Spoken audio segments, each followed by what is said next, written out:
In this lecture, I'm going to cover just some basics about the Bible in case you haven't had much exposure to this very big book. So, here we go. First, the book is made up of 66 books, so the Bible is just a collection of individual books within it. These 66 books are divided into the Old Testament and the New Testament. As I said, many books, 66 books, but one overarching story. So they each have kind of their own story within the books or their own purpose for the book being written. But it's all telling the story of how God, the Creator, is interacting with His creation, man. And so it's of course, a long, very detailed story, but that's the highlight. God interacting with the mankind that He has created. There are roughly 40 authors across 3 continents and 3 languages, all over the course of about 1,500 years. So it's pretty crazy in and of itself that this book was able to be combined, this collection of books was combined across so much time and across the languages, across all the different authors, and even geographically all coming together. So, a whole lot of diversity is present within this collection of books. So most of the time throughout, or all of the time really, throughout the time that the Bible was being written, it was predominantly an oral culture. So the stories of the Bible were told out loud rather than being written. But it was only the important works that were written down. And so, of course, with this being a very important work, it was written down and passed along and often copied and copied so that it could be spread and passed along to others.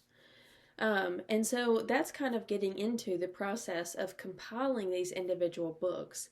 And we'll get into that in, I think, in the next module, about how these books all came together to form the Bible that we have today. It took a few centuries to get to what we have today that, we just kind of take for granted. We go and get, if we need a new Bible, we go and get it off the shelf, or can easily find a Bible that, is how we have it today altogether. But it took quite a while to arrive at this just one book that we have. So, just a few facts about the Bible. There are more copies of the Bible handwritten than any other book ever in the history of books, of writing things down. So the Bible has been copied and copied and copied and copied. And once again, that's something we will get into because it's really important about how all this information was transmitted and how we got to the product that we have today. And then second, the Bible has been the best-selling book every single year since the invention of the printing press. So, definitely a popular book that is worth looking into and becoming really familiar with, no matter your religious background. So, looking at the Old Testament has 39 books that are organized into 4 genres. And if you haven't watched it already, you will have a lecture video on what biblical genres are and a little bit more about each one. So the Old Testament was completed roughly 200 years before the birth of Jesus. As I said, it took quite a while for all these books to be compiled into one place, but as far as them being written, they had been written about 200 years before Jesus' birth. And going back to the idea of this overarching story, in the Old Testament we have the story of the creation account where God creates the world and He continues to intervene throughout history by appointing leaders for His people and then just making himself known as their God to His people. So then, as I said, most of the Old Testament is just detailing this relationship between God and specifically, not all men, but God and His chosen people, Israel. So then looking at the New Testament is organized into 27 books that also has four genres. It's a continuation of the story, but it's also something new.